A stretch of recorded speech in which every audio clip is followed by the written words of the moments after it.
everyone. Welcome to another episode of Chiefs Out West. I am not Kia Abadash. I am Butch Davis.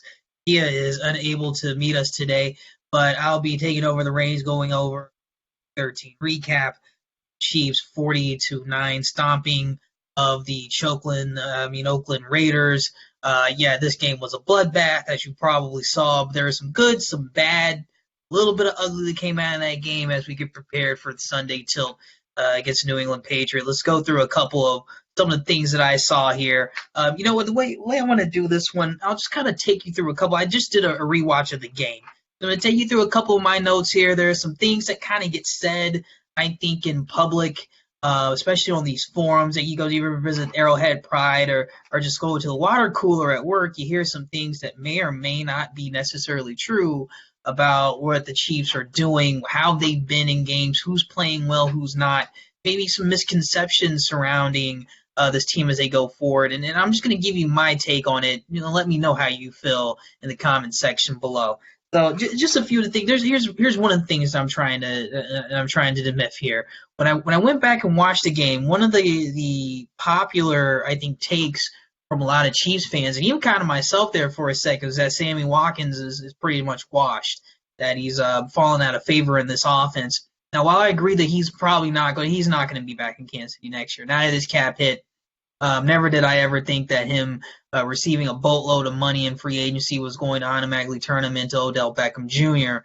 But I did think we would obviously see more of him in this offense than what we've been seeing recently. That's multiple weeks in a row now where we just haven't seen Sammy's number be called, or heard Sammy's number be called, and I'm wondering why. And as I look through it, the more I realize this isn't, I am not giving up on Sammy Watkins. I'm still not giving up on Sammy. I am a Sammy apologist at this point because though he hasn't been what I would have liked as a number 3 option basically in this offense.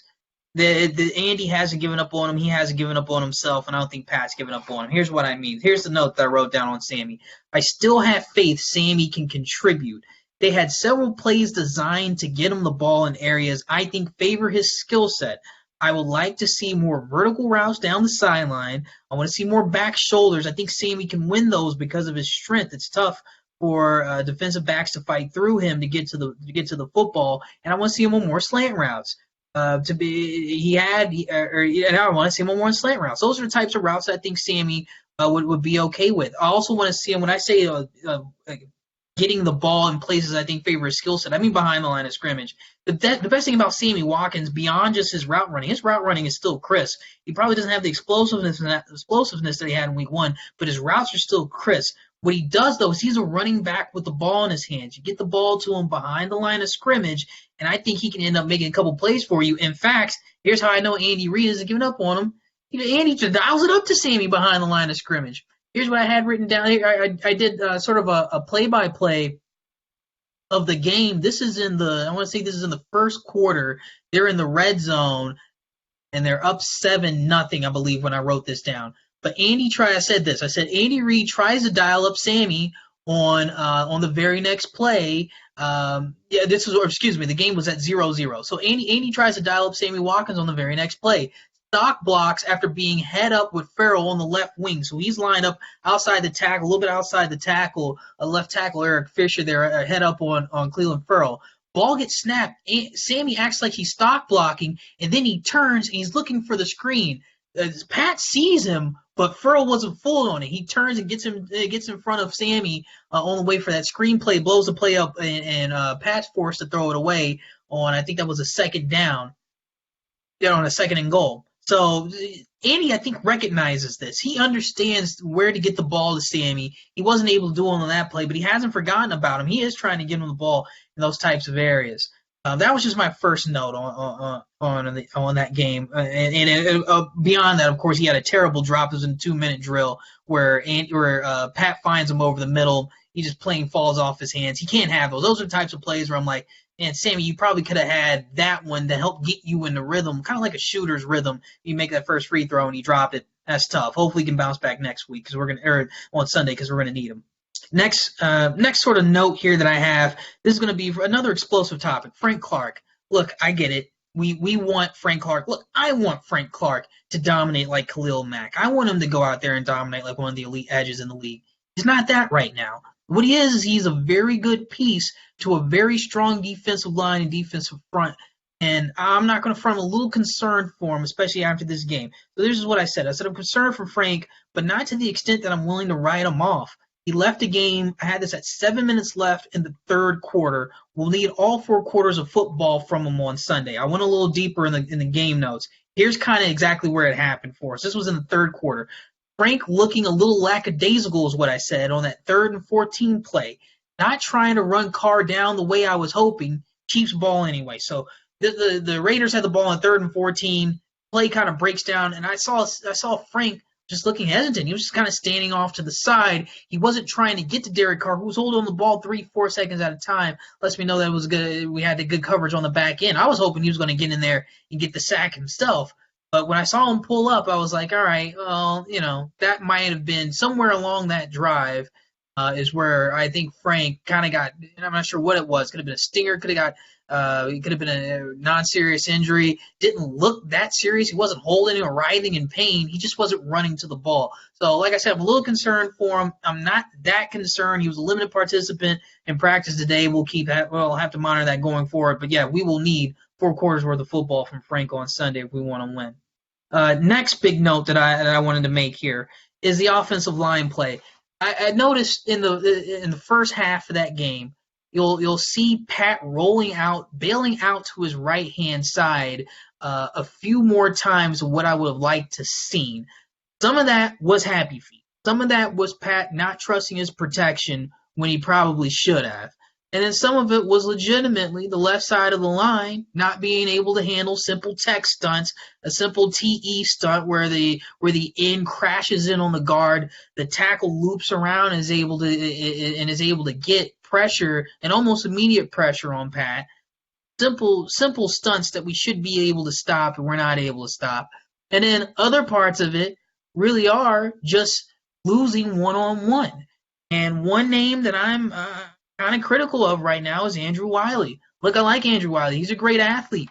He's losing on pass block and run block reps. I had this to say. I'm willing to move on from one of either Andrew Wiley or Austin Ryder. Too many run block losses, too many PB losses, pass blocking losses, where they're in Pat's lap or they're failing in the run game. They're in the running back's lap. That's too many times for me, especially in the second and third quarters where I felt like Andy had probably a decent play going. The concepts were there, and maybe Pat was going to be able to find someone down the field, but his clock is sped up. You can notice it. What that does on a quarterback, that's a residual effect. Every time that play happens, you tend to drop your eyes. You see Pat tend to drop. He gets a little, let me get a little shaky. Let me start moving my shoulders a little bit. He's just not standing in the pocket the way he was last year. You start to see a little bit of regression to the Pat that we saw back at Texas Tech where his feet aren't planted before he delivers the ball. He had one. Pat had a throw out to the flat to Darrell Williams when Darrell Williams was still in the game, and he flung it on his back foot, flings it, and it's too high to get to Darrell. He drops a ball. I think that was on 3rd down.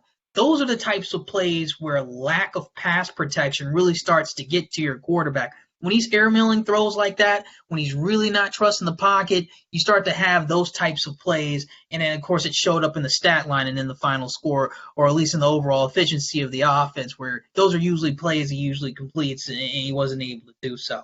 So, if they bring in Steph Wisniewski to start in this next game against the Patriots, I would not be surprised at all. I know Andy probably doesn't want to shake things up. I'm on my last legs with Andrew Wiley.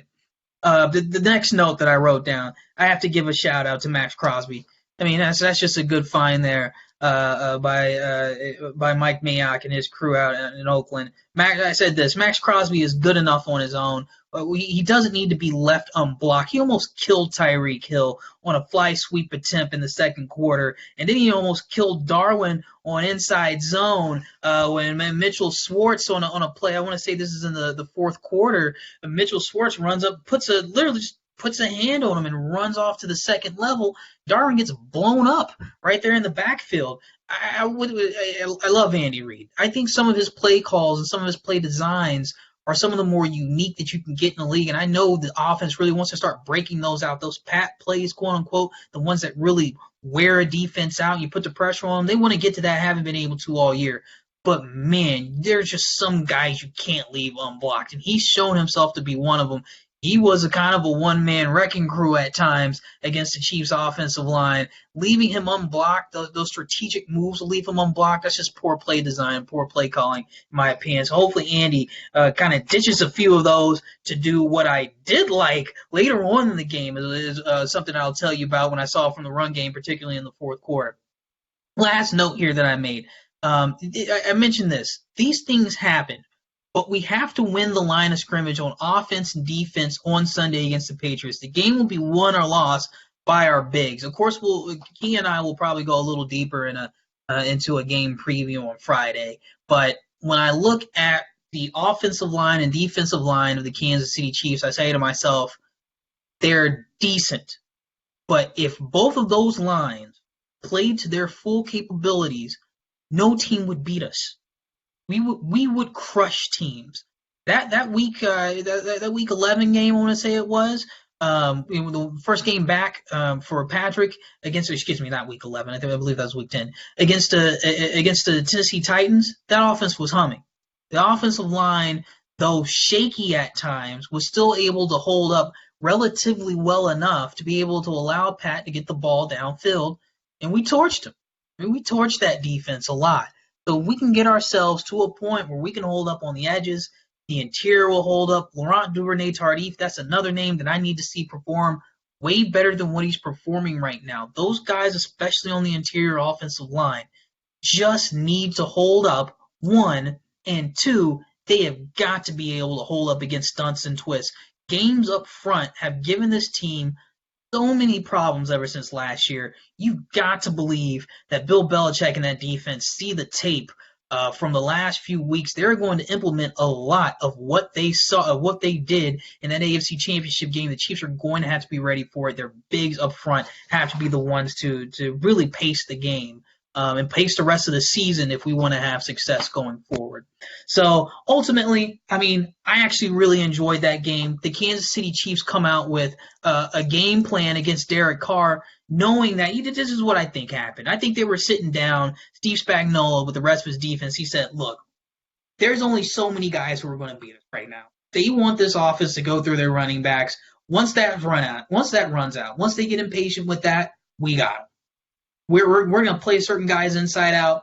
Derek Carr bombed us over the top, and they end up winning it that way. He ends up getting us for 4 touchdowns deep down. So be it, because we don't think it's going to happen, and it didn't happen. Fold it right in half. The defensive game plan was such that I think that we have the ability to man up against just about any receiving core in the league outside of maybe Houston. I mean, they're really fast and really good, but there are very few receiving cores that I think are going to be go man to man with the Kansas City Chiefs and give them 4 quarters of fits. It especially isn't going to be the Patriots. So big kudos to Steve Spagnuolo on that defense. They really set the pace, set the tone in that game, and really snatched the Raiders' will. They found out that they were frauds when they came to Arrowhead that day. So that's an excellent game. I'm excited for going on Sunday. If there's anything you think I missed, anything you want to discuss further from that game on Sunday, or how about this? I'll mention one more thing as well. Darwin Thompson is going to get more carries in this offense. We did sign Spencer Ware. I think Spencer Ware is more of an insurance policy. He's going to be more of that third back towards the end of the game. If the Chiefs have a lead and they want to grind it out, they'll be able to do so. But the Chiefs' offensive line in the running game did some good things at the end of the fourth quarter, end of the game against the Oakland Raiders. Darwin Thompson especially, his ability to stop and go, pick a hole or string out a run, pick a hole, plant a foot in the ground, and get upfield for positive yardage was a breath of fresh air.